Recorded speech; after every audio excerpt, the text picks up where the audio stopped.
Welcome to episode 3 of the More Relatable Podcast. If you haven't already, go ahead and go check out episode 1 and 2 so you can get caught up. With that being said, let's jump right into it. So, last episode, it ended with us kind of going through the friendships and whatnot. Then, went over kind of sort of with my kid's mother. So, we're going to pick up right there. So, at this point,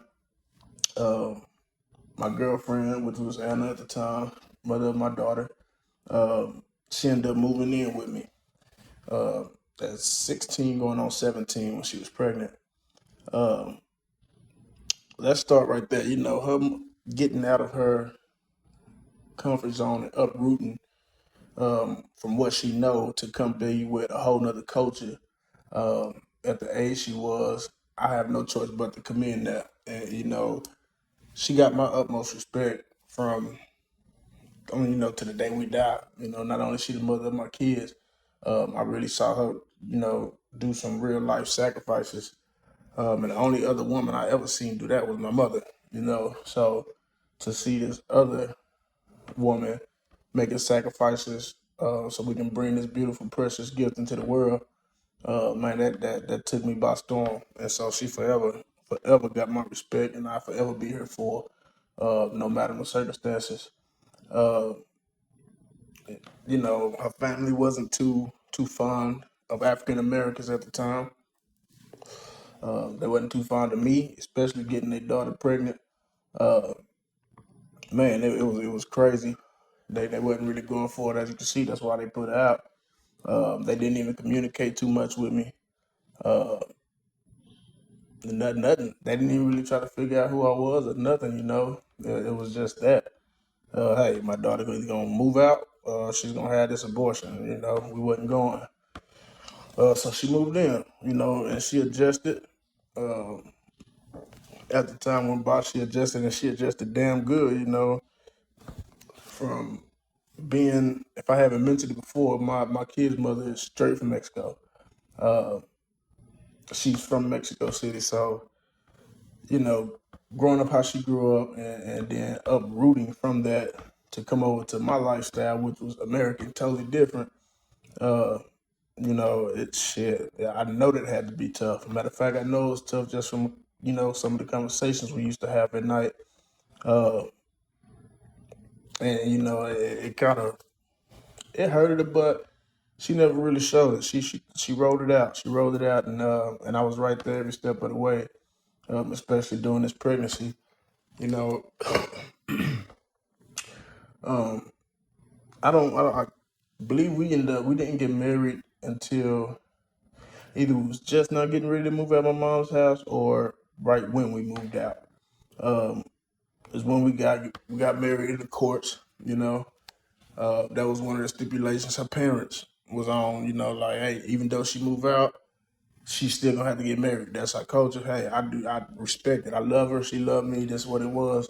Um, cool. We do it. We do it. We did it, and we did that. And so, man, being married at a young age, at the age I was, not even getting to experience life or nothing outside of high school yet. Uh, man, I ain't gonna lie. It was cool. At the end of the day, it was cool. Because I felt like listening to my partners, this and that, man, I wasn't missing nothing. You know what I'm saying? They going home to, getting into bed, hoping mama cooked the meal, this and that or whatever. And I'm for sure at the house with my wife, uh, cook meals, you know what I'm saying? And I wasn't at mama house, you know? Yeah, that was a big thing for me, and like I won't lie and say everything was always peaches and cream. It wasn't. We, as any other marriage, especially being young, we had our ups and downs. But you know what? It was cool. Like it wasn't nothing that was just like too overwhelming or something we couldn't get through. You know what I'm saying? So we was both young. We was both learning. Uh, I think a lot of her uncomfortableness came from the uh, moves that her body was making being pregnant. I think that's where that she was more comfortable with that than anything else. You know, having to get used to a whole nother human being growing inside you and then moving around. It was all new to us, you know. So Anna was the type of girl to me. Uh, Man, she I didn't see her, but she can weather whatever. I've never seen her stop. She definitely remind me of my mom. Uh, she whatever task in front of her, she gonna tackle it. She gonna find a way to get it done. And this was while she was illegal. She gonna find a way to get shit done no matter what. And I love it about her personality. Cool, we laugh, we joke, we could talk about anything. And that was a big thing with me.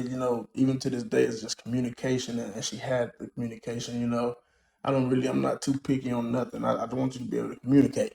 You know, that's a big thing. And she was able to communicate, tell me when she was uncomfortable, tell me what I needed to fix. Overall, I feel like she made me a better man at a young age. You know, um, and so moving to our own spot, that was kind of cool. We moved into a little 2 bedroom apartment. Uh, we got to set up the baby crib and all that good stuff. Um, I can't remember. I don't really think her parents helped too much with that. Not just yet when we was moving in. I know my mom put in a lot of help with it. And then of course me and my wife was working.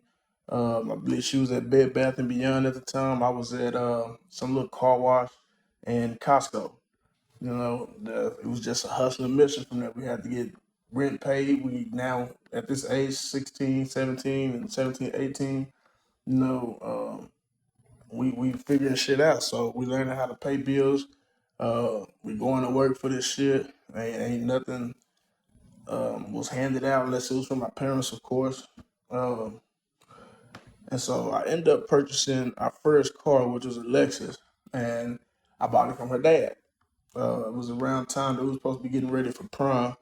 But my wife was big as hell, so we was not going to prom. But we got the car that night to where we got to engage into just activities where we was riding around. When they got out of prom, we rode around with them. We met them up at IHOP, all the prom class.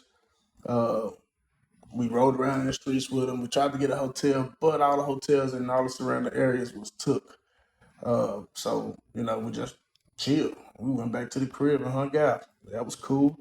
Wasn't no tripping on either side. Uh, of course, we did, like I stated, we had minor struggles. You know what I'm saying? Like coming up with money from here and there, or might be short here and there for a bill or two. But we never really had struggles of us just like all out fighting and fussing. It wasn't on that level. It was just simple stuff that we could fix easily, and which we did. You know, I was around this time. I think maybe a month or two of us, moving into our apartment. Her parents started coming around slowly but surely. Uh, and then when the full transition from their family came is when my daughter was actually born and brought into this world. Then it was total difference from there. They was all in. I finally got invited to a damn dinner. I got invited into the house, being invited because I used to sneak in her house. Uh, I used to sneak in, but this time I was actually welcomed through the front door from the parents.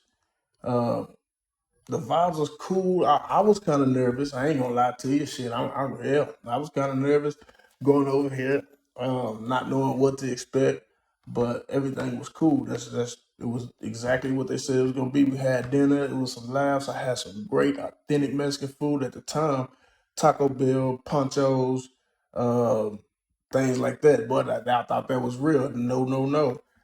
Her mom used to cook, well, still do to this day. She cooked this food right in her kitchen, authentic Mexican food. I'm like got the little bowl making guacamole, making the hot sauce, authentic Mexican food, and boy, it blew my mind. I grew my love for them right there. No matter how this shit started out, I grew my love right there. Mexican food is my heart. So at that point, her mom had my heart. I knew I was gonna love her. And shit, I love her to this day. This is years later, Um, I loved it. I loved it. After that, they started coming around the apartment.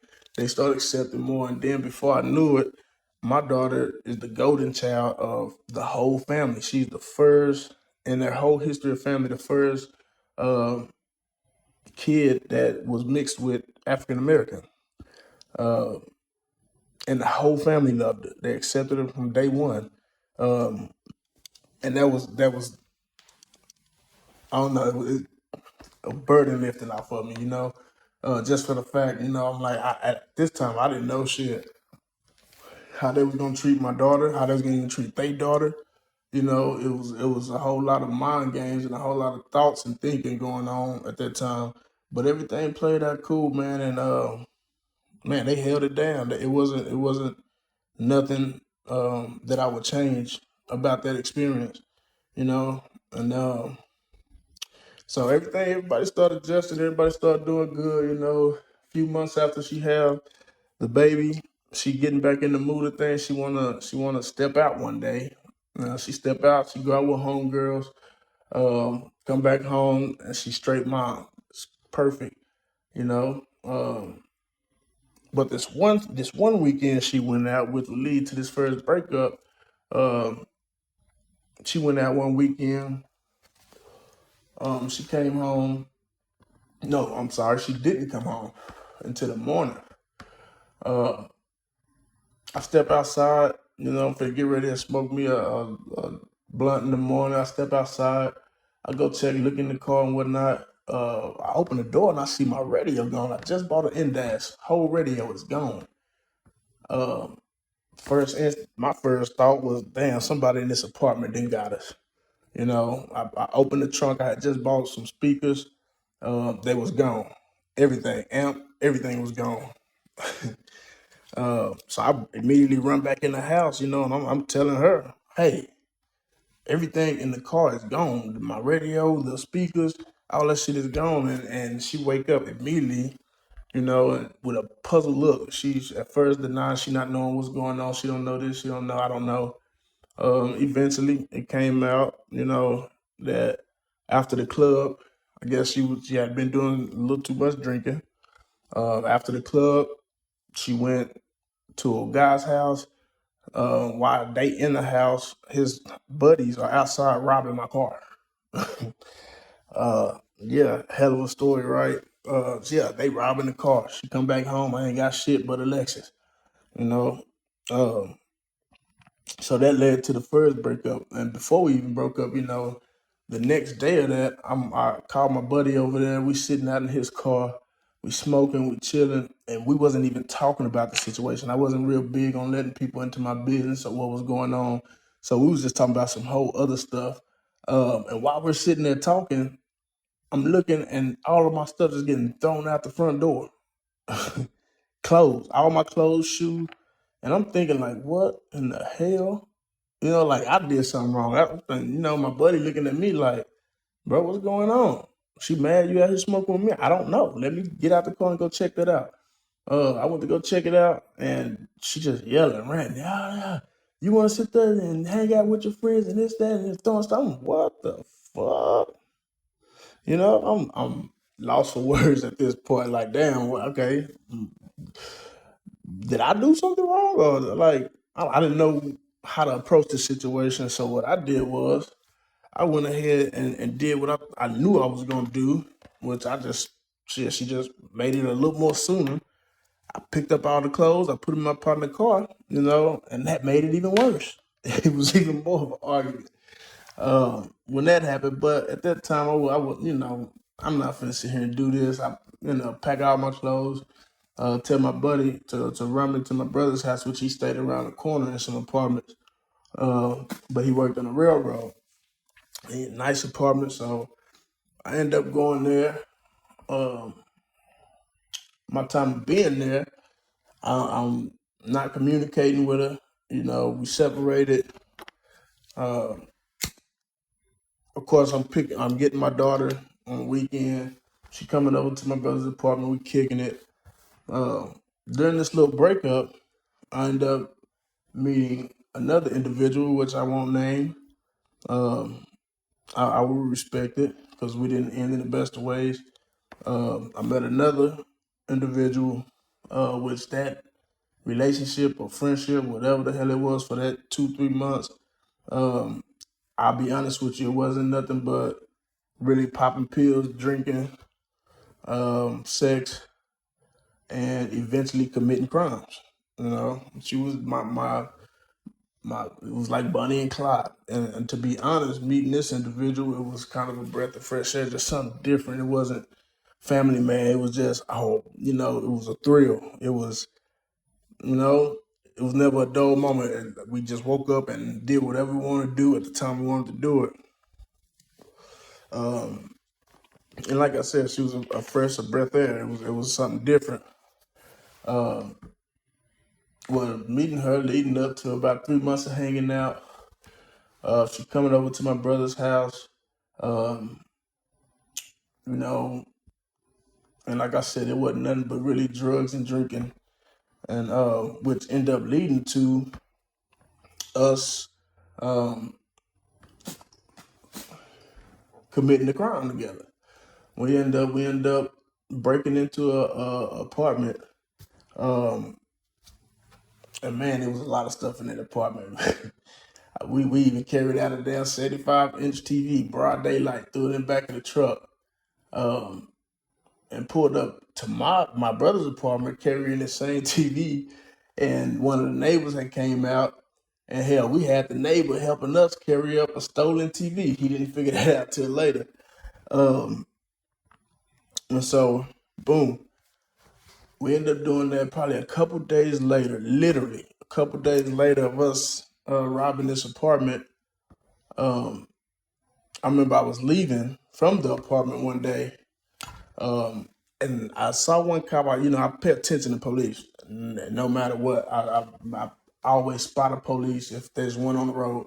So I'm driving. I'm leaving out the apartment, making a right, and across the street, I did see it was a police sitting right in front of. It was a Mercedes dealership. He was sitting there. I get to the light, which is just a few I don't know, yards up maybe, and then it's a QT, and then there's a two law sitting at the QT. Boom, okay, I'm driving on Brian Irvin, so it's always a lot of cops. I really didn't pay too much attention to it. I keep driving, then I see another cop, then one cop get behind me.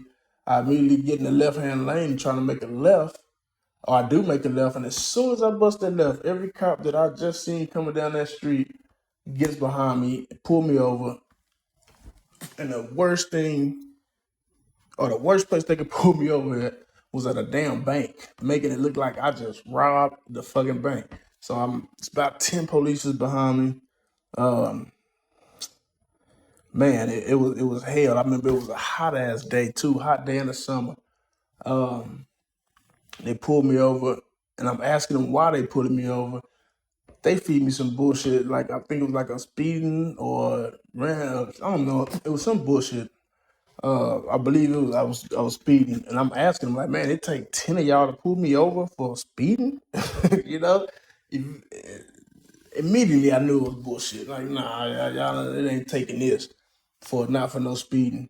Um, so the law they end up putting me in handcuffs. They checking the car. Man, I'm sitting in the back of their car for about an hour at this point, and I'm like, hey, can I have a cigarette? Can I have something? Like, damn, and the officer, this is real. The officer takes my cigarettes right there in front of me, and he asks his other homies if they want one. Nobody wants one. He breaks them, throws them out. They trying to open the trunk. Well, this particular car, my trunk didn't open whatsoever. I tell the officer, I'm like, hey, tell your buddy up there that trunk doesn't open. Man, his exact words, hey, he said the trunk doesn't open. Let's get that trunk open. There's something in that trunk. Still didn't get the trunk open. They end up going through the back seat and whatnot. Wasn't nothing but a spare tire back there. I have never even been in that back trunk since I bought that car. At that time, I had ended up buying a different car, which was a Chrysler, I believe it was. But it didn't. The trunk didn't open, and so these guys still trying. Boom, nothing. So get in handcuffs. They take me straight to the investigation room or little office place.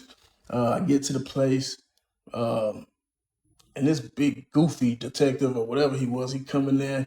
he throw the file on the desk, getting ready to talk and ask questions, and the CD slips out, which was a fake CD, which was supposed to be, I guess, a video of what I had just did.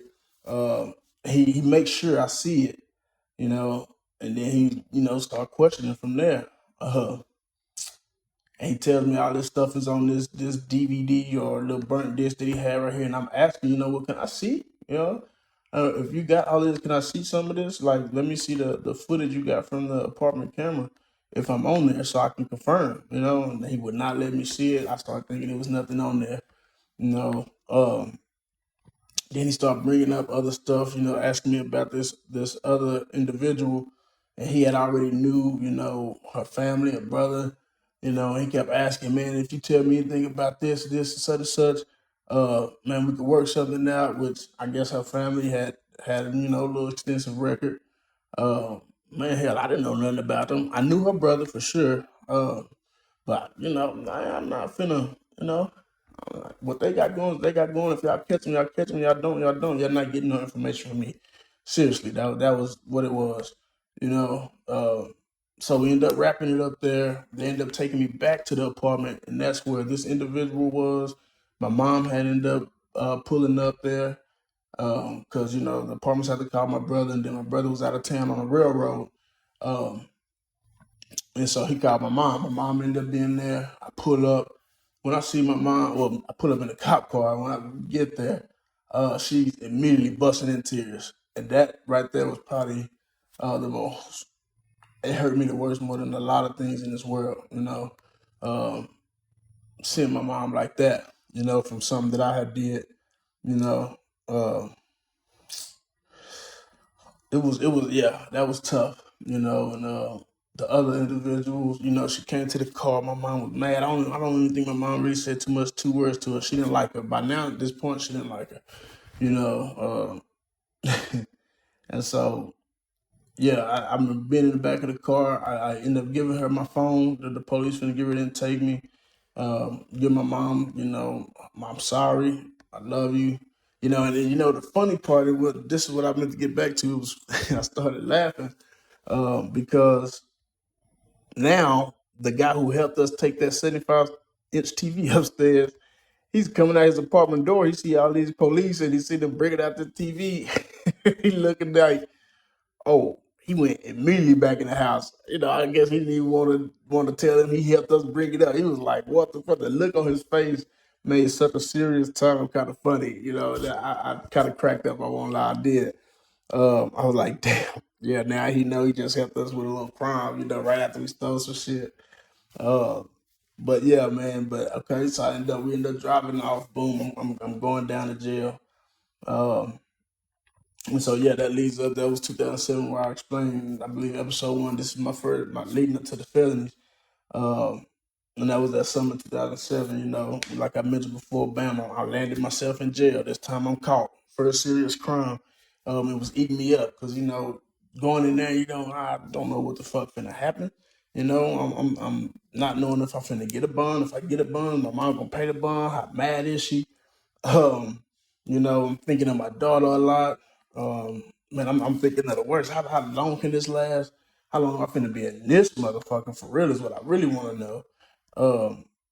And so yeah, that's playing through my head probably like the first week, and then probably about a few days later, or another week later, I'm getting a visitation from Anna, my daughter's mom. She's bringing my daughter up there. Um, and she this visit, it came with some news I didn't too much like. This is the visit when I found out that Cameron had passed. She came and told me Cameron passed, and the only reason I don't think I lost it right there during that visit is because right when she told me the news, my daughter was behind her, kind of sitting on the pavement on the cement. My daughter got up and walked. These were her first steps. I'm getting to witness this while I'm in jail. I'm seeing my daughter take her first steps, and I cried tears for that. That kind of threw a distraction from what was really going on until I actually got back to the cell. Then it hit me like, damn, my partner really he just died, got killed or whatnot. Uh, man, that I would be honest with you, that was tough. You in jail and one of your close friends is no longer here, and you locked up. You can't do nothing. You can't pull up on his family. You can't pull up to the scene. You can't do nothing. So, man, I'm in there at this point. Everything in my mind, from what's gonna happen with my life to, man, you know what? Fuck my life. My partner just died. He don't even get a shot at shit. So that became my focal point. Like, man, forget what's going on right now. My partner is dead. I need to talk to his mom, his sister. You know what I'm saying? I need to talk to his family. I need to talk to somebody. I'm tripping in here. Uh, and the old school guy ended up seeing me pacing back and forth and getting upset, talking to myself, and he gave me some shit. He talked to me for a little while, gave me some wisdom, and then he ended up giving me a little red pill, which he called stop sign. And he told me that this will work for a little bit, and I tell you this: when I took this stop sign pill, it did exactly what the fuck it was called. It put a stop to everything. I fell asleep. It damn near immediately. I remember being sleepy for damn 2 days. Um, but then waking up, you know how it's kind of like any other drug. You smoke weed to forget some stuff or to get past some stuff, but when you get sober again, all that shit come right back around, come back rushing, and it's like, damn, now you can't really get rid of the problem at hand or the situation at hand by trying to cope with drugs or cope with anything of that matter. Life is life, and this shit is real.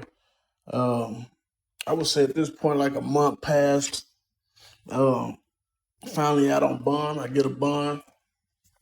Um, and for me to end up getting that bond, my mom ended up paying this lawyer to even talk to him was $10K. And then she had to put up her house, like I explained before. She had to put up her house to get me out of there. Um, and then I ended up finally getting out, meeting my lawyer. He running me down on, what this case hold, what could happen, um, what I did wrong as far as in the investigation room. He started breaking me down. Okay, now I got a better understanding of this. Now I'm facing 40 years. That's when I go to court. My first court date. This is what we're receiving is 40 years, right? This is my first offense of what I'm caught on first. Never caught me on anything. So about a year straight, I was going to court. And that 40 didn't change. That 40 didn't change um, until one day I ended up finding out that my lawyer is frat brothers with the damn judge, right? Um, of course, I didn't tell nobody, didn't say shit. That after that year of getting that 40 offered, the offer dropped down to 10 years, which still declined. We wasn't going for no 10 years. Um, then eventually my lawyer came to me and explained, it ain't gonna be too many more that we can decline uh, before we have to take this to trial. Um, a very next court date, I believe it dropped down to 2 years. Um, and hey, I'm not gonna lie to you. From after hearing 40 for a year, that 2 years sounded lovely. I was ready to let's take this 2 years. Let's sign. I'm down with the 2 years. Uh, And I did kind of explain it to my lawyer. I told him, and he told me wait, And I'm looking at him like, bro, you just told me trial. Fuck you, what you mean wait? Just wait, just wait. Um, so our next court date, I didn't even walk in the courtroom. He said, hey, how probation saying? You think you do probation? Well, of course, even though I know it's designed and what is the design for, at this time, nah, fuck that, I can do it. In my head, let's get this probation on, and we can start this ASAP. So fast forward, yep, we got on probation. I believe it was 5 years. Then I ended up having 300 hours of community service, which that shit was not a breeze. Let's say that. 300 hours, it don't sound like too much, but boy, 300 hours, yeah, you feel it. Especially when you got to do hour for hour, you know. Um, and then I remember my first report, going to report, meeting my PO. Uh, I don't think I took a drug test that first time, but my next time reporting, I had to take a drug test. Or maybe I did take one that first one, and I failed. Uh, and then that's when she explained to me, you know, as far as the levels that I know by next time, um, if I've still been smoking after they've asked me to stop. And listen, I won't lie to you, I failed the first 8. Levels never went down. Um, Even though she kept, hey, you know, I'm gonna send you to weekend jail after like my fourth fail. She started threatening with the weekend jail and this and that and violation. I still kept doing it, and then bam, after that 8th time, guess what? It was weekend jail time. Uh, and boy, that was weak. I did not like the weekend jail, even though it was 2-3 days. I did not like that, and that happened for a little while. But when I got off of that, got off the weekend jail, I definitely stopped smoking, which again increased the drinking. I feel like something had to happen. You know, um, I had just had my partner pass. I couldn't attend the funeral, me being locked up. Now I'm out here with this. Cool. I got probation. Um, but man, I'm used to smoking every day. You know, getting my day started. I need something to kind of not let me think about, you know, this little stuff I got going on. So of course I picked up drinking increased. Uh, and then, you know, after all this settled, getting on probation and everything, um, my lawyer he emphasized, you know, how I had to change my friends up. It wouldn't be wise to hang with the same friends. Um, I couldn't be around the individual that I was messing with before. Excuse me. And so, what eventually ended up happening was me and my wife trying it again. You know, we gave it a second go. We ended up getting a new apartment down by TCU. But you know, after getting cheated on, man, I ain't gonna lie to you. You know, me personally, I don't feel like things could ever be like exactly how they was. From that point, my guard was up. Even though she was coming, you know, gentle hearted and whatnot, you know, me as an individual, my guard's still up. You know, my feelings are there, but my love is there, you know. But I still got the guard, like, nah, I can't put 100%, you know, um, into it just because of what when I did the first time or what occurred, you know, and that shit hurt, it took a toll.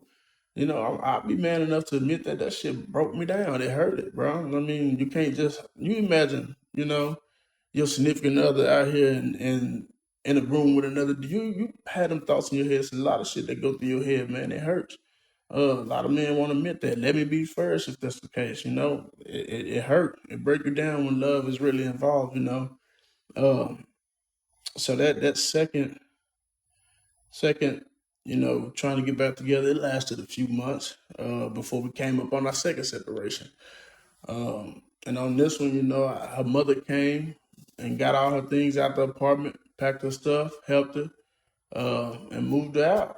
And the same day of her moving out, you know, my brother was getting released from prison. He had got released from prison, and we got in contact, man. And he ended up meeting some little chick at the store. Uh, then he threw me on her because he had already had some other females that he was catching up with. He came to the apartment. I ended up meeting up with the chick he met at the store. Um, which again, this was nothing serious. It was a bunch of eating and sex. Really, well, that's really all it was. Um, but that same night that my wife had moved out, this is when this individual came over with my brother uh, and a friend of his. We all chilling, playing dominoes and whatnot. Me and this girl, we go to the back room, do whatever happens. Um, and man, how crazy. My brother leaves the damn door unlocked, and guess who popped back up? Anna, same night, pop up, bam, she comes straight to the back room. Uh, of course, it was locked, but she started banging on the door. I tell the individual, "Hey, get up, go to the bathroom, get in the shower." I mean, not turn it on, but like hide in the tub. You know, it's like Anna had bionic ears. I don't know. She came in when I let her in. She went straight to the bathroom. Guess what? Dragged her out, pulled her by her hair, dragged the girl out. Man, I'm trying to, get my baby mama off of her. When I finally get off of her, I kind of pick up and I'm walking her towards the door. Man, we had a little lamp sitting on like the little bar part of the apartment. Um, in the midst of me, bear hugging her, trying to get her out, she picked up the lamp and that lamp went straight to my damn face. Boom, nose bloody everywhere. Nose bloody, shirt got blood everywhere at this point. It's all on the carpet. The individual that I had while I'm, trying to get my wife out the door, this individual shoots out the door and just take off, right? And so, um, damn, what I'm finna do? My baby mama sitting there, she doing all this fuss, and I hop in my brother's car, and I go set out to look for where this girl just went walking to. It's late at night. She went walking. And I end up finding her, right? I was a little intoxicated. So in the midst of me finding her, I end up running over a curve, busting my brother tire, messing up his axle, still trying to try to get her. I don't think yep, I did mess up the axle. End up finding the girl. We walking back to my apartment, um, and it's police everywhere. One of the neighbors called the police, and what they reported was they saw me hitting my my my wife, which was a complete lie. I pulled up, got blood all on my shirt, blood everywhere. And the police like, "Are you such and such?" And they try to get me in handcuffs. I'm like, "Hey, wait, hold up. I'm getting arrested here. And I'm like, look at me. I'm the one bloody. Nothing is wrong with her. I'm pretty sure y'all checked out. Nothing is wrong with her. I'm looking how I'm looking. I'm like this." Um, and they kind of like, "Oh, damn, yeah, okay, I see." And then they try to arrest her, my wife, right? And at this time, like I admitted, like I went over, my wife was completely illegal, no papers, no nothing. At this point, that's what's in my head, like, oh, okay, we can't put the heat on her. I can't let her go to jail because she might just get deported, this and that. So I'm pleading with the officer at this time, uh, with both of the officers. I'm begging them, like, man, we just had a kid, this, and this. Long story short, they end up letting her stay. Nobody went to jail, uh, which was a blessing because from what my understanding, the police officer was like, "Well, we got called out, so somebody has to go." Man, look, no, ain't nobody going, sir. Nobody going. I'm fighting for both of us at this point. She can't go, and I don't deserve to go because I didn't do shit. But try to get her out. You know. Um, so yeah, long story short, my wife ended up leaving. Um, the individual stayed out around the corner a little bit until everything died down. She ended up coming back upstairs. Uh, and then the night played out however it played out. I'm telling my brother, man, how the hell do you leave my front door unlocked, right? Because that's right here what killed all of this. What got all of this going right here. Um, so end up, I believe, getting put out from that apartment, and end up moving back with mom, right? I end up moving back with mom at this point. Um, she ended up, in this house that I moved back to. My mom ended up putting a studio in the house for her husband, right? Um, and that was dope to me because, like I told you in the recent episodes, I always wanted to rap. My passion was music. Now we got this in-house studio. This finna take my mind off a lot, right? Um, End up getting in this studio, recording myself, this and that, telling my partners, you know, "Hey, I got a studio in the house, man." And so I remember this was around me and Yannick. I'm telling Yannick, man, yeah, we need to come up with a day. We get in the studio. man, it's just us. So ain't we ain't paying. It ain't no certain time we got to be in and out. None of this kind of stuff. So we set a date to meet up. They were supposed to meet up, right? To do some recording and try to come up with something. Uh, so on this particular day, I remember waking up and I had already had a few things that I was working on, and I wanted to finish them before me and Yannick had got to our session, right? And so I'm in the studio from morning all the way until he ended up calling. Uh, and while he was calling, I'm in the booth. I'm looking at my phone. I see it light up. I see him calling. I see him calling. He called maybe 3 times. And in my head, I'm like, okay, yeah, I'm gonna hit him. As soon as I get out of here, I'm gonna hit him and be like, head this way and see what he got going. So when I get out the booth, probably like 15 minutes later, I try to call back. He didn't answer, right? So I'm like, all right, bet. He didn't answer. I'm finna try to get this in, knock this out until he calls back. Uh, about an hour, maybe an hour and a half passed. I never got a call back. But when I was walking out the booth, I had like 10, 15 missed calls from other individuals. Um, and I ended up calling one back. Um, and as soon as he answered the phone, he was like, hey, man, you heard about what happened to Yannick? Right? And I'm like, no. What happened to Yannick? I mean, I know we scheduled to do some recording today, this and that. No, what happened to Yannick? Oh man, shit, bro, he got stabbed and they saying he dead. What? I remember vividly when I heard that I hung up in his face. I remember the person I was talking to. I hung up, and honestly, I didn't even call Yannick. I ended up calling his mom. I called his mom, uh, and the way she answered the phone, yeah, that's when I knew it was real. Like I stated before my last episodes, um, I did get to make his funeral. Uh, One thing that really raised me at his funeral was seeing people I know that didn't really know him get up there and just lie on a lot of shit. Man, I sat in the back of the church. My hat was low, and man, I felt like fire.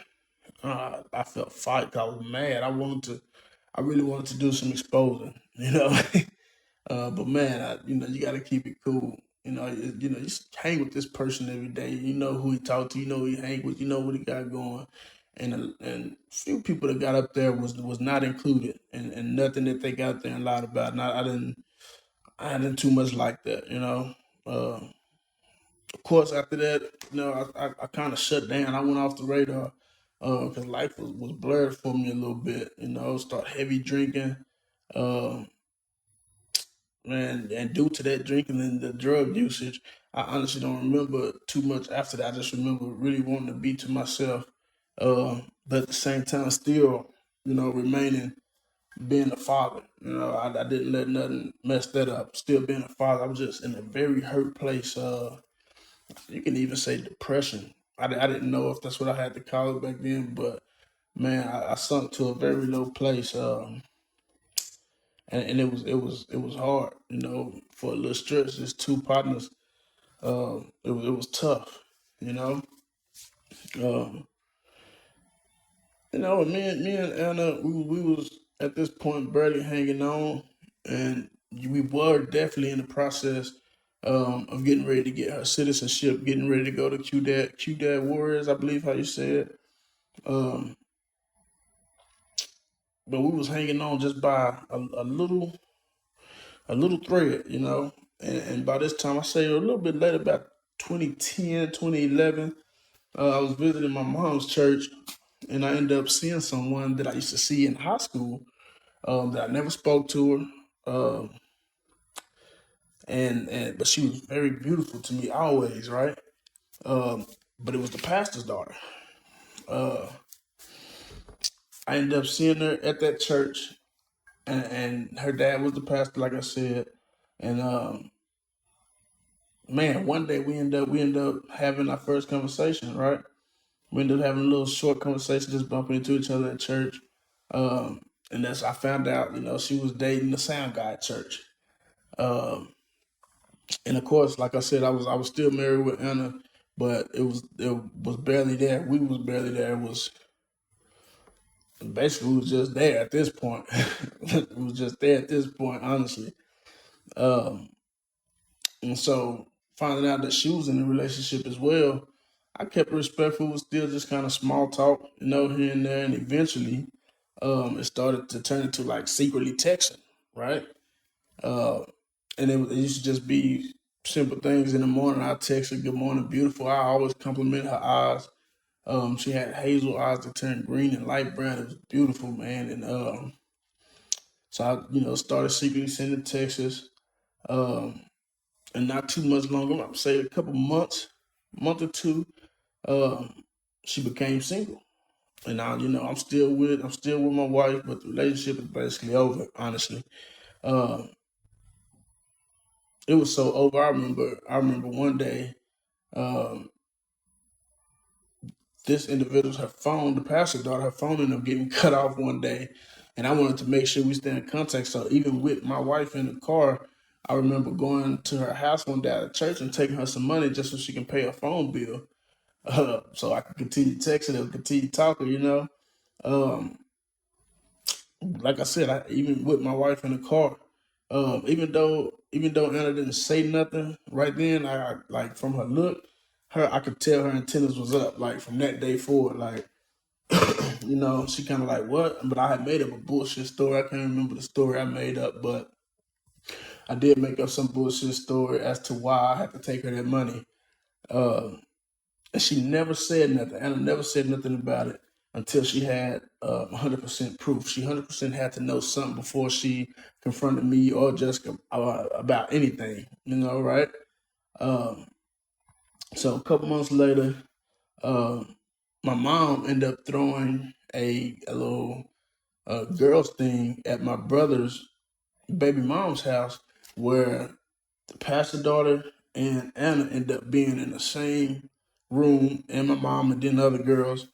Um, and man, somehow I know, me and this individual had maybe sent one or two messages back and forth. Somehow Anna saw the messages, or yeah, saw the message, and man, she found out we've been texting for a little while. Uh, and that was really right there the last straw for my baby mama. This was what her straw over how you bring back. This was it. Um, and like I said, at this point I couldn't too much trip. It didn't hurt me like the first time because I already had a guard up, and it just nothing felt the same, So I didn't go through the slumps how I did the very first time when we split, and so yeah, that was the last straw for her, uh, and so at this point, I guess I'm single. Of course, the whole situation.